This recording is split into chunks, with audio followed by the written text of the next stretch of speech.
This video is sponsored by BuyMode shopping app. BuyMode e-shopping application is one of the best online shopping app now available on Play Store and App Store. Click below link and install application. Thank you.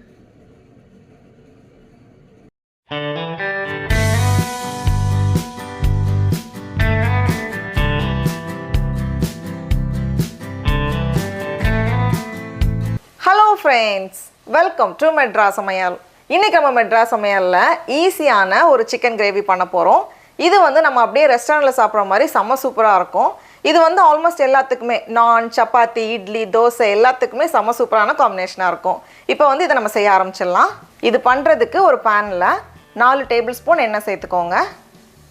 எண்ணெய் சூடானதும் இதுல 2 பிரியாணி இலை, 2 துண்டு பட்டை, 2 கிராம்பு, 2 ஏலக்காய், 1/4 teaspoon சோம்பு, கூடவே ஒரு சின்ன பீஸ் கல்பாசி வச்சிருக்கேன். ரொம்ப கொஞ்சமா போதும்.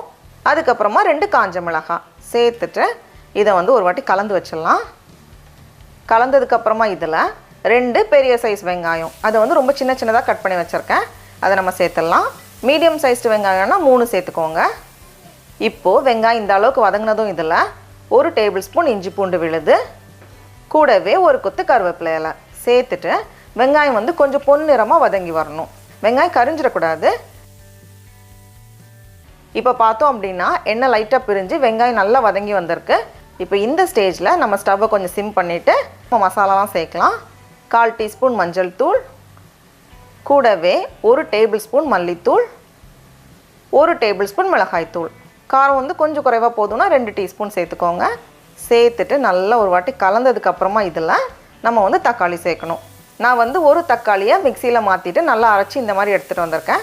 இப்போ இதை நம்ம சேர்த்துடலாம். அப்படிலாம் ரொம்ப சின்ன சின்னதாக கட் பண்ணி கூட நம்ம சேர்த்துக்கலாம். இப்போ பார்த்தோம் அப்படின்னா வெங்காயம் தக்காளியெல்லாம் நல்லா வதங்கி வந்திருக்கு. இந்த ஸ்டேஜில் நம்ம வந்து சிக்கன் சேர்க்கணும். நான் இன்றைக்கி வந்து 1/2 கிலோ எலும்போடு இருக்கிற சிக்கன் துண்டுகள் எடுத்திருக்கேன். அதை வந்து நம்ம உள்ளே சேர்த்துடலாம். கூடவே தேவையான அளவு உப்பு சேர்த்துட்டு இந்த மசாலாவோட நல்லா புரட்டிட்டு சிக்கன் வந்து ஒரு 2-3 நிமிஷம் வேகட்டும். இப்போ இது கூட தேவையான அளவு தண்ணி சேர்த்துக்கோங்க. நான் வந்து 2 கப் தண்ணி சேர்த்துருக்கேன்.